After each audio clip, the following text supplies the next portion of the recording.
지난 20년 동안에 이제 추구해온 여러 활동 가운데서 이론적 부분을 세 가지 주제로 정리를 했습니다. 첫째로는 사유의 방법론에 관한 것인데요. 거기 제목에도 써놨지만 변정법적 결합이라고 하는 그 개념이고요. 또 하나는 이제 제가 인지자본주의라는 책에서 주장한 것과 연관되는 주제이기도 하면서 처음 문화과학이 제기했던 문화사회론이 50호 이후에 분화되어 나가는 과정에서 GNR 자본주의론하고 코미주의적인 생태문화사회론으로 이렇게 나눠져 가고 있다고 저는 개인적으로 분석을 합니다.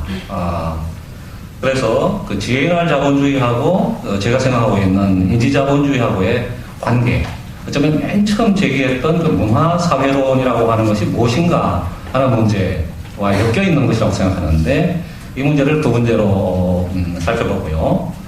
마지막으로 그 문화혁명이라고 하는 어쩌면 공유되고 있는 지점일 수도 있겠다는 생각이 드는데, 우리의 문화혁명이 어떤 문화혁명이어야 할 것인가에 대한 생각을 말씀드리고자 합니다.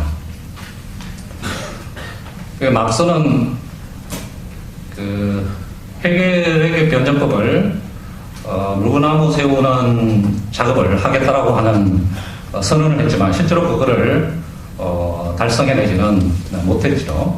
근데 어떤 막서의 이름하고 결부되어 있는 핵심적인 개념 세 가지를 들라면 변정법, 또 역사, 또 유물론, 이렇게 세 가지를 들 수 있을 것 같은데, 사회주의 붕괴 이후에 문화과학이 막서를 개성해 나가는 방식은 그 셋 중에서 역사도 아니고 유물론도 아니고, 물론 과학적 유물론의 설정이라고 했는데 확정을 위하여라고 하는 논문도 저 처음에 실긴 했었습니다만은, 그럼에도 불구하고 제가 쭉 지나온 과정을 살펴보건 데는 유물론도 일단 아니라고 생각하고, 오히려 변정법이라고 하는 데에 초점을 둔 그러한 막서 개선 방식이 아니었는가라고 생각을 합니다. 근데 변정법을 개선해 나가는 문화과학의 그 방법론은 막서 자신의 그 의도랄까요? 그 얘기랄까요? 그것하고는 좀 많이 다른 결합이론에 의한, 그러니까 알투세르의 개념과 막서의 정치경제학 비판 요강 서문에서의 생각하고, 그 다음에 칸트의 변정론하고 이런 것들을 이제 결합시킨 결합 이론으로 변정법을 정리해 나가는 것이었다고 생각합니다. 일단 변정법이라고 하는 것은 요사이 이래로 이 모순에 입각한 역사 발전, 그러니까 모순이라고 하는 걸 중심에 둔 운동에 대한 해명 이론으로 등장해 오지 않았습니까? 근데 이러한 그 모순에 입각한 운동에 대한 설명조차도 질 들레즈 같은 사람들에 의하면 일단 차이라고 하는 것을 너무 뭉뚱그려가지고 차이의 세계에 아주 훌륭한 옷을 입히는 방법론이다라고 해서 비판이 이루어진 바가 있는데, 지금 문화사회론에서 사용되고 있는 그 변정법은 그것하고도 더 달리 모순 그 자체에 어떻게 보면 초점을 맞추지만, 그걸 갖다가 근데 그 부정의 방법론으로 아도노로처럼 사용한다거나, 혹은 해겔 자신의 스처럼 지향의 방법으로 사용한다거나 그러는 것보다는 모순을 있는 그대로 승인을 하면서 모순된 두 항을 아티큘레이트 시키는 그런 방법론을 사용해 왔다고 생각합니다. 그러다 보니까 각각의 이 모순된 축들이 갖고 있는 그 부정의 힘이 강력하게 표현될 수 있는 기회가 봉쇄되어지고, 그 모순들의 상호 충돌에 의한 역동적인 움직임도 명확하게 드러나기 어려운 그러한 상태에서 이것들이 오히려 보존되어져 가는, 각 항들이 국가나 뭐 시장, 신좌파, 부좌파, 허열파, 11태제나 뭐 3태제 이런 것들이 각각 고유한 축으로서 보존되어서 공간 속에 펼쳐져 나가는 그러한 방법론으로 되었다고 생각을 합니다. 이제 그렇기 때문에 우리 심강현 선생의 그 발제문을 보게 되면 앞서도 그림이 굉장히 많이 등장하지 않습니까? 도표 다이아그램이라고 부르는 그 그림들이 설명을 하기 위한 주요한 이제 방법인데 저도 개인적으로 제 방에 그림을 굉장히 많이 그려놓습니다. 그런데 글 속에 그림을 이렇게 등장하는 경우는 극히 예외적인 경우인데 보통 생각을 펼쳐나가기 위한 어떤 그 방법이나 모멘트로 때 그거를 사용하긴 하지만 그 자체를 글에 이렇게 시키는 굉장히 어렵더라고요.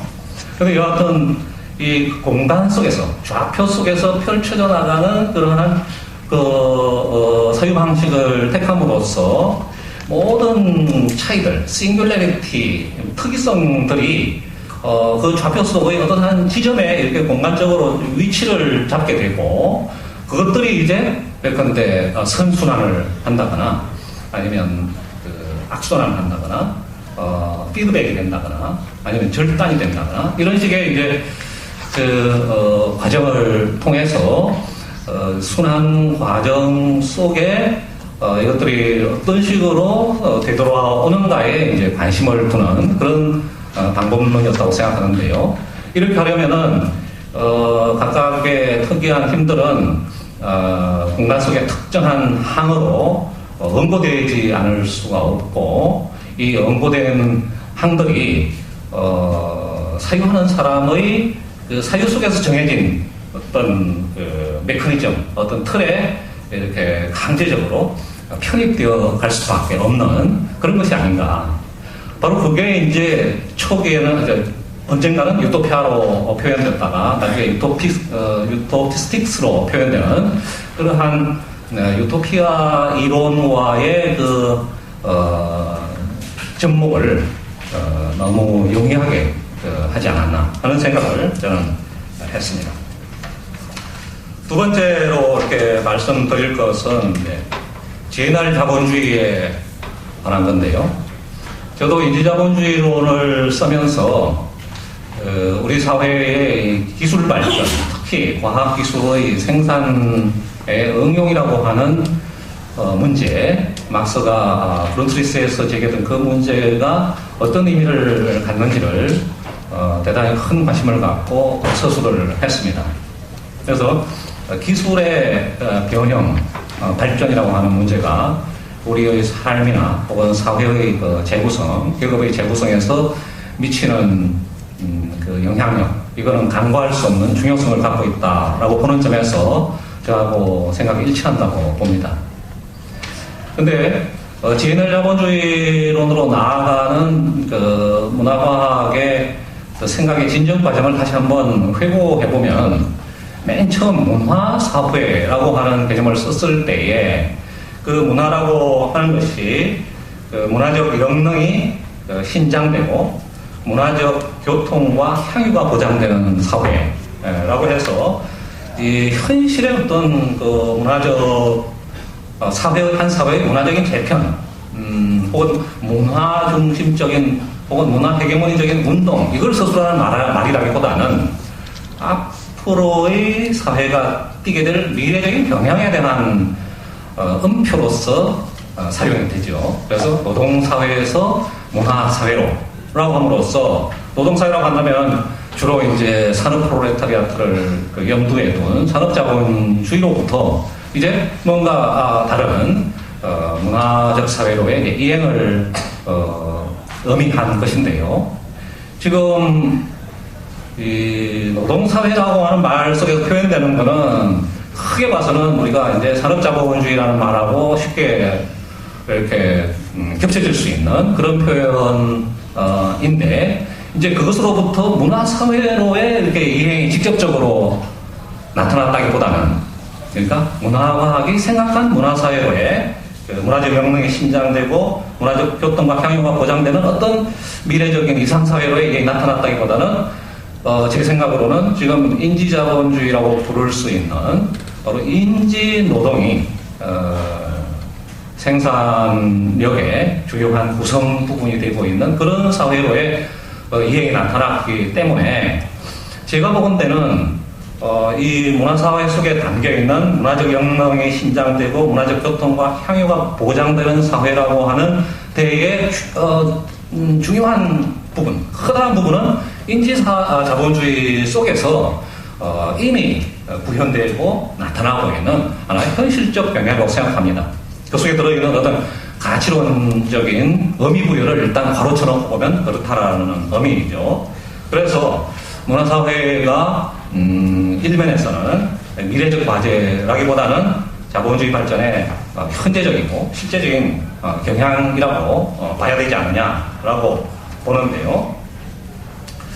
이렇게 이제 표상을 했을 때에 문화사회론이라고 하는 말만으로는 오늘날 인지자본주의가 갖고 있는 이 부정적인 측면, 바로 우리의 육체적 노동뿐만 아니라 정신적 노동, 우리의 영혼 전체가 노동으로 편입되어져서 많은 사람들이 이 과거에 비하면 엄청나게 많이 정신적인 질환들, 정신병을 앓고 있는 오늘의 현실이 웅변적으로 말해주는 것처럼 우리들의 그 삶 자체가 우리들의 영혼이 자본주의에 포섭되고 그 속에서 착취당하고 수탈되고 있는 이 현실을 그럼 어떻게 설명할 것인가 하는 문제가 남는다고 보여집니다.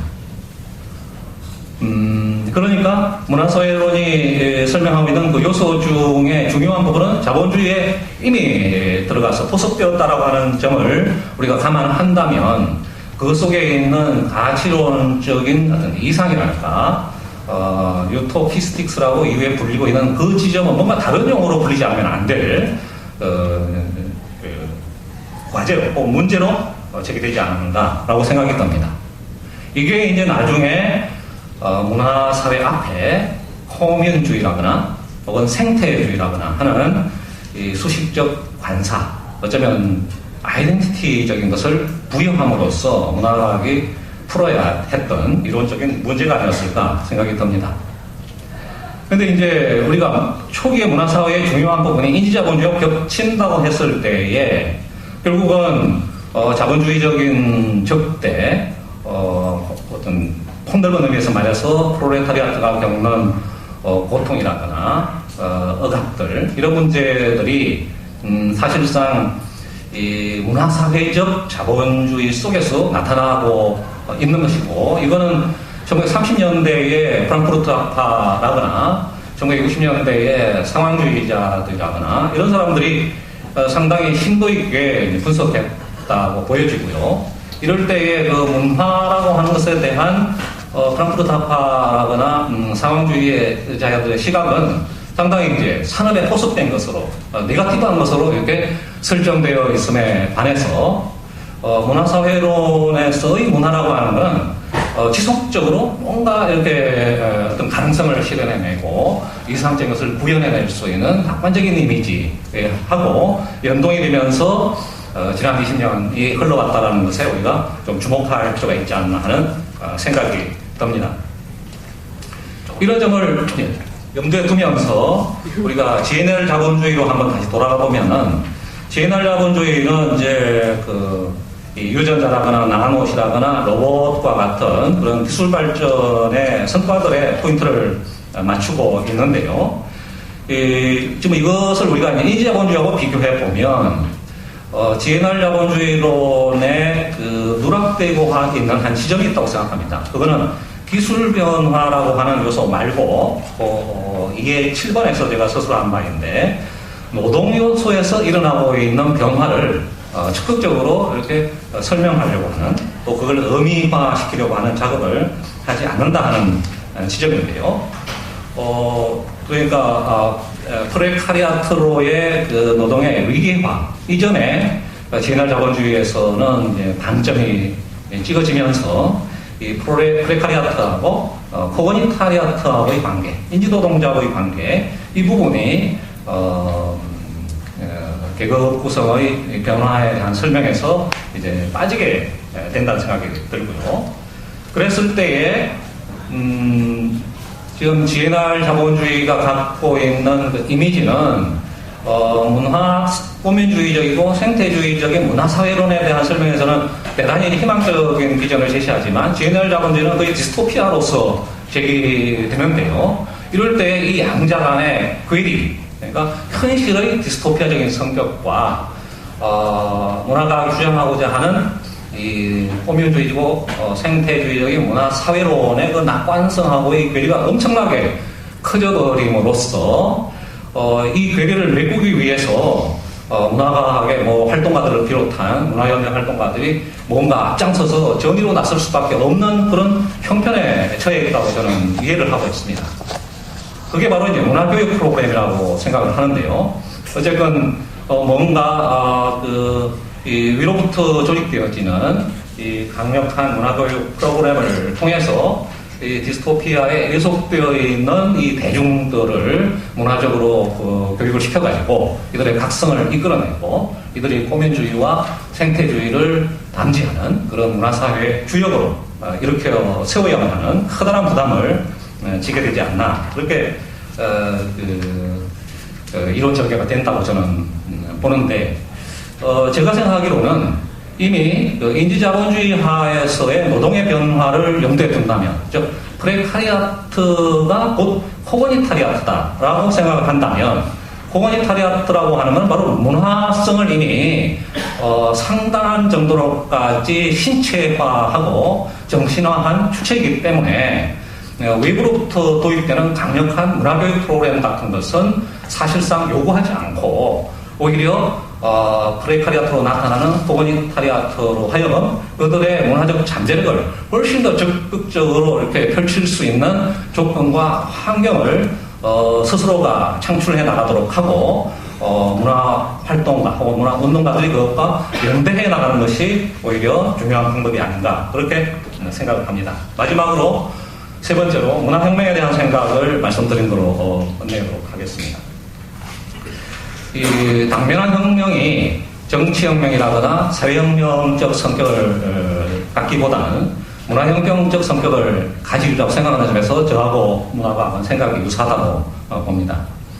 근데 제가 이제 문화라는 말을 썼을 때에 그 문화는 사실상 정치나 경제와 분리되어 있는 세 번째의 층위로서의 문화라기보다는 우리의 경제 혹은 정치가 띠고 있는 보편적인 성격, 일반적인 성격을 지칭하는 말이기 때문에 문화, 정치, 경제의 그러한 삼층위 부분, 삼분법은 큰 의미를 갖지 않는다라는 전제 위에서 저는 문화혁명이라고 생각합니다.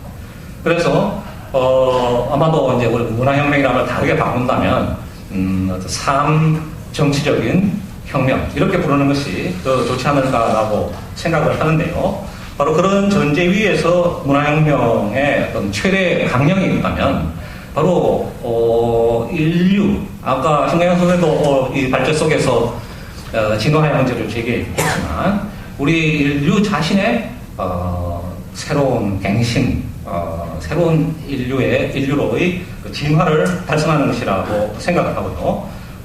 바로 그것의 최소 강령은 그것을 달성할 수 있는 이 메커니즘, 다시 말해서 우리 인간의 어떤 활력을 권력으로 끊임없이 환원시키는 그 메커니즘을 해체시키고 생산을 가치화 혹은 인여가치화의 메커니즘 속으로 끌고 들어가는 현재 자본주의 그 시스템 이거를 이제 자기 가치화 시스템으로 역전시키는 것이 이제 최소한의 방향이라고 생각을 합니다.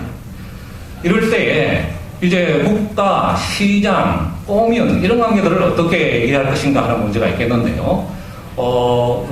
필자의 생각 속에서는 이 변정법적 결합의 논리에 따라서 국가나 시장이라고 하는 것들이 바로 변정법적 결합에 보존되어야 할 한으로 물론 그 보존이라는 건 또 변형을 정치하긴 하겠지만 그럼에도 불구하고 이 과정 속에서만 변형되어지고 우리 운동이 명확하게 타겟화해야 될 어떤 것으로 나타나지를 않는 그런 특성을 가지고 있고, 그렇기 때문에 꼬면이라고 하는 것도 결국 하나의 국가로서 일단 이해되는 것으로 보여지는데요. 제가 보기에는 꼬면이라고 하는 것은 2분의 1 국가라는 의미에서의 반국가일 뿐만 아니라 반대한다는 의미에서의 반국가로서 작동을 할 때만 봉기기관으로 될 수 있고, 또 동시에 혁명기관으로도 될 수 있는 그런 이중의 역할을 수행할 수 있지, 그렇지 않고 북범이라고 하는 것을 기존의 현실 자본주의 사회 속에서의 부르주아 국가로부터의 점진적 변형으로만 이해할 때에는 꼬민국가라고 하는 건 거의 라살레가 생각했던 인민국가하고 대차 없는 것으로 귀결될 것이다, 그렇게 생각을 합니다. 마지막으로 바로 그러한 이행을 담당함에 있어서 기본소득이 어떠한 위치, 어떤 역할을 수행할 것인가에 대해서만 간략하게 말씀드리고자 합니다. 10페이지에 7번에 인용해 놓은 신강현 선생의 발제 속에서의 두 단락이 필자가 이해하고 있는 기본소득의 골자라고 생각하는데요. 크게 봐서는 제가 보기에는 이거는 기본소득을 어떻게 국가의 정책 속으로 끌고 들어와서 국가 정책화할 것인가에 포인트를 맞춘 기본소득에 대한 정의라고 봅니다. 그런데 기본소득이라고 하는 것은 노동과 소득의 오늘날의 이 현실적인 괴리, 원래 임금 관계라고 하는 것은 소득과 노동 사이에 실질적인 연관관계를 부여하지 않죠. 노동하지 않는 자본가들이 압도적인 소득을 가져가 버리고 노동을 대부분 수행하는 프롤레타리아트들에게 경미한 임금이 주어지는 그 시스템 자체가 벌써 노동과 소득의 괴리를 의미하는 것인데, 오늘날 비정규직 시스템의 일반화 속에서 노동계급 내에서도 노동하고 소득의 괴리는 완전히 일반화되었습니다. 비정규직이 덜 노동하기 때문에 덜 받는 건 아니지 않습니까? 이런 식으로 계급 사이에서뿐만 아니라 계급 내에서 노동과 소득의 괴리가 이미 완성되어 있는 상황에서 비로소 기본소득이라고 하는 것은 설득력을 갖는 주장으로 되고, 노동과 소득이 원초적으로 무관한 것이라고 한다면 노동과 소득의 괴리를 인정한 위에서 이 소득의 새로운 원리를 사유해보자라고 하는 게 기본소득의 취지라고 생각을 하고요. 그랬을 때에 기본소득 운동은 막스가 고탕형 비판에서 이야기했던 이 능력에 따른 노동과 또 이 능력에 따른 분배라고 하는 그러한 사회주의적인 소득 원리를 넘어서서 능력에 따라서 일하더라도 필요에 따라서 분배받을 수 있는 커뮤니즘 사회라고 하는 것을 설명한 바가 있는데, 바로 이런 이 필요 원리를 소득 원리 속에 도입하고 그거를 우리의 삶 속에 현실적으로 구체화하게 한 운동이 기본소득 운동이라고 저는 생각을 하고 있습니다. 그렇기 때문에 설령 기본소득 운동이 특정한 당이나 특정한 국가 체제의 정책으로 도입되는 한이 있더라도 그것은 어떻게 보면은 기본소득 운동이 국가를 축으로 하는 자본주의 체제에 이렇게 이용당하거나 포섭되는 형태로 바라보면서 그것까지 넘어서기 위한 기본소득 운동을 지속적으로 추진해 나가는 것이 필요하다고 생각을 합니다. 다시 말해서 기본소득 정책으로 기본소득 운동이 환원되지 않을 때만 바로 기본소득의 원래적인 취지가 구현될 수 있으라고 생각이 들고요. 바로 그렇게 하기 위해서 기본소득 운동이 유념해야 될 첫 번째 아이디어는 어떻게 우리들의 지금의 인지노동 헤게모니아에서의 총노동 시스템을 욕구가 초점에 놓이는 욕구노동으로 하고 싶어서 하는 노동으로 전환시킬 것인가 라는 문제라고 봅니다. 이러한 문제에서 보면은 지금 이제 노동권이라거나 배럴 수 있는 권리라고 하는 두 가지 아이디어가 좀 제시되어 있다고 생각이 드는데요. 노동권이라고 하는 것은 인지자본주의 하에서는 이미 실현된 권리라고 저는 생각을 합니다. 모든 사람들이 비가시적 형태로 그림자 노동을 임금관계를 떠나서 모두가 다 수행하고 있는 상태이기 때문에 현재 노동 권리를 요구하는 것은 하나의 착시 현상이고 역사적으로 봤을 때는 퇴행이라고 봅니다. 이미 노동이 일반화되어 있기 때문에 레닌 같은 경우는 노동의 일반화를 사회주의의 목표로 삼았었지만은 그런 목표들이 자본주의 사회 속에서 이미 보편화되어 있기 때문에 노동권을 요구하는 것은 시효에 맞지 않다라고 생각을 하고요. 반면 이제 그렇게 본다면 게으를 수 있는 권리라고 하는 것은 그 나름의 타당성을 갖는다고 보는데, 게으름의 권리라고 하는 것도 오늘날 보편화된 노동 체제가 바로 착취와 수탈의 인지적 메커니즘 하에서 불행과 고통으로 되어 있는 상황, 즉 노동이 고역으로 나타나고 있는 이 상황에 대한 적자적인 거부 속에서 나오는 것이기 때문에 다르게 표현하면 인간이라고 하는 건 늘상 게으르고자 하는 것을 욕망하고 원하는 존재는 아니기 때문에 저는 노동, 다르게 표현해서 이제는 삶과 동의어로 된 이 노동을 어떻게 우리 스스로의 욕망으로 바꿀 수 있을 것인가, 여기에 문화혁명의 초점이 맞춰야 된다, 그렇게 말씀드리면서 제 발제를 마치도록 하겠습니다. 감사합니다.